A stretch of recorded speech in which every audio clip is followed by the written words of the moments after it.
Now freighters will have ample warning to steer clear of the tides until it's safe to go through. I'm very proud of each one of us.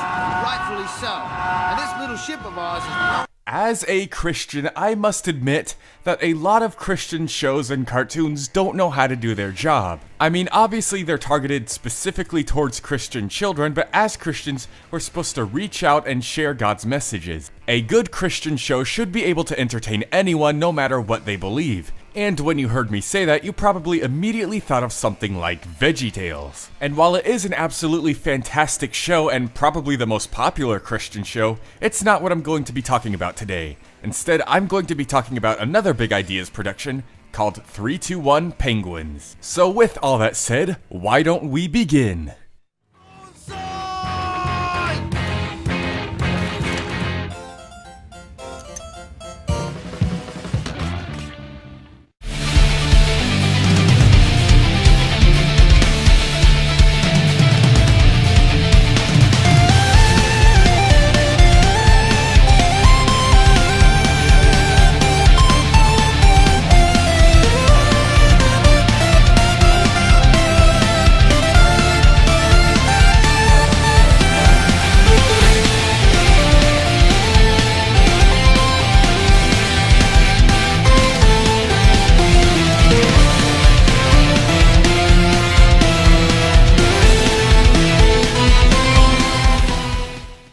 Similar to VeggieTales, 321 Penguins has a very simple formula. As VeggieTales had Bob and Larry on a countertop, telling a story or two that teaches a message from God, then reciting that message with a Bible verse at the end, with the silly song squished in between all that, 321 Penguins stars our main two characters, Jason and Michelle, as they're staying at their grandmom's cottage. And basically one of them does something bad, so these toy penguins come to life and kidnap them to teach them a lesson about God. Okay, well it's actually very heavily implied that they're just daydreaming, but later on in the series both kids get abducted at once, so who knows what's really going on here? But basically they learn a lesson while helping the penguins complete their mission, then they go back home and resolve whatever they did wrong, and then they recite the lesson they just taught with a prayer that night, while having a little song story with the penguins afterwards. They're not quite as good as the silly songs from VeggieTales, but they still do have some good ones in there. It's a good and simple formula, but still pretty detailed compared to VeggieTales. And it can sometimes feel a little rushed when all that is squeezed into a 30-minute window.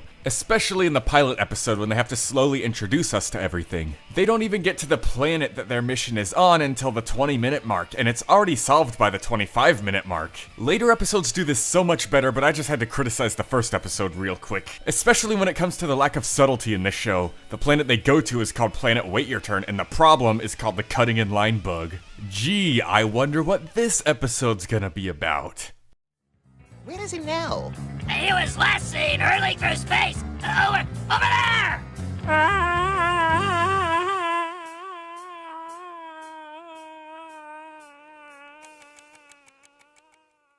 There's a cast of 7 main characters that join us on these missions. Our first is Jason. He's your average smart kid, not a cartoonishly smart super genius like Dexter or Jimmy Neutron or anything, just a smart kid. He occasionally has some egotistical moments, but never enough to truly get under your skin.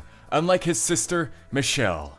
She is basically DW from the Arthur series, just not as bad, but still bad enough to be a horrible character. In a lot of the episodes where Jason needs to learn the lesson, it still seems like Michelle is the one who deserves the teaching. Then there's their British grandmom. She basically explains all the lessons that they're going to learn in a way that confuses the kids, so the penguins have to teach them. There's not much to her. When it comes to the penguins though, there's Zigil, their overconfident, fearless leader. Then Midgel, their pilot, who doesn't really have any personality at all, he's just the straight man. Then there's Fidgel, their genius inventor type guy. And then finally, Kevin. Even if you don't know 321 Penguins, you likely know Kevin. And of course, all these characters are one-dimensional. You can't expect anything super complex for a young children's show. But even then, they're all still super entertaining to watch no matter what they're doing, thanks to the vocal performances. Unfortunately, this only lasts for 6 episodes though. It was pretty much cancelled after that and then brought back several years later for 2 more seasons. However, in those 2 later seasons, they completely changed the voice cast and they don't work at all. The problem is that they actually sound too much like the original actors, but they don't have anywhere near the same energy, so everything just sounds super off. Even though I could never get used to them though, the Penguins are still able to entertain me during that first season. The assistant bee-bonnet trench grunt.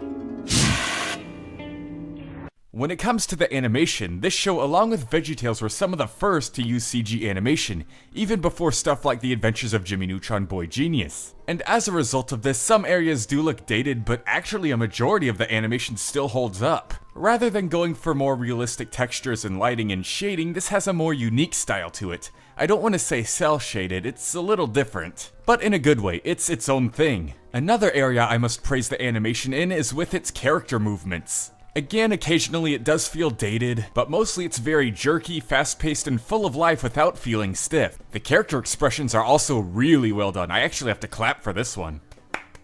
Woo! Yeah. And finally, I must give credit to the character designs. They all look amazing and creative in their own ways, especially the penguins. Their suits are cool, and they all have vast differences in their appearance. Even though their anatomy doesn't make sense at all, they still look super cool. I want to draw them. I also quite enjoy the designs of all the aliens they meet. They have so much variety in them compared to the typical stuff people usually do when designing aliens. They even managed to get the human characters right. Do you know how hard that is for early CGI to do? But they managed to pull it off. Except for Jason's neck. I don't know what's going on with that kid there. But overall, 321 Penguins displays impressive and very expressive animation with a unique art style and shading technique, and some incredibly fun character designs. It's honestly amazing how well this portion of the show holds up nearly 20 years later. The atmospheric gauge goes up and down, up and down, up and down. The atmospheric gauge goes up and down. Another noteworthy area of the show is in its sound design. Now obviously there's the song stories I told you about earlier, and songs within the episodes like you just saw with the Wheels on the Bus parody, and while those are great in their own right, what I'm referring to is like the sound design, the background music, the sound effects. They're all very, very good. The reason the sound effects specifically are so good is because it's funny that there's literally no direction for them. Sometimes they use stock sound effects, like I heard some from the Toy Story 2 opening sequence squeezed in there. And sometimes they even make their own sound effects, which can often be uncomfortably realistic, like a character rubbing their hands together. Then we have the background music, which, along with the theme song, uses a ton of rock instruments in the best possible way. Similar to how the old Looney Tunes cartoons would use orchestral music and instruments to convey movement or expressions, 321 Penguins does the same with its rock music. It's especially interesting because there's a clear and consistent theme that they like to use, which makes it fun to hear all the different variations of it depending on the mood or tone of whatever's going on. Overall, with the theme songs, the catchy tunes they sing, all the sound effects, and the background music, this show is as enjoyable to listen to as it is to watch.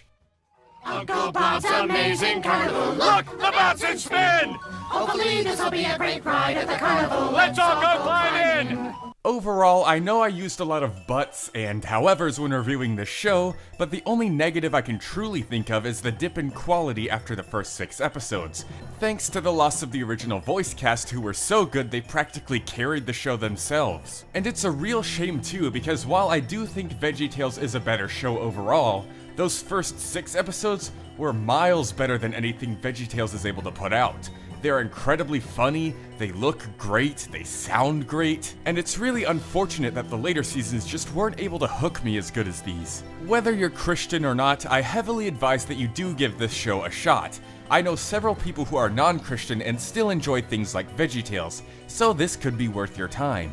Oh, and just a quick side note. These penguins also have fast enough reaction and movement speeds to pilot ships that are massively faster than light, and they're strong enough to survive the entire weight of the moon pressing down on them. These guys could defeat Bleach characters and some versions of Superman in a fight. Just throwing a bone out there to my old Versus fans. But yeah, overall that's pretty much all I have to say about the show. Animation that still holds up, music that sounds great, incredibly lively and entertaining vocal performances. It had so much going for it that unfortunately a lot of people missed out on, which led to the less entertaining seasons later on. But either way, I hope I gave you something interesting and new to check out that'll entertain you for a while. 321 Penguins is a great show. Leopold the Brave, out.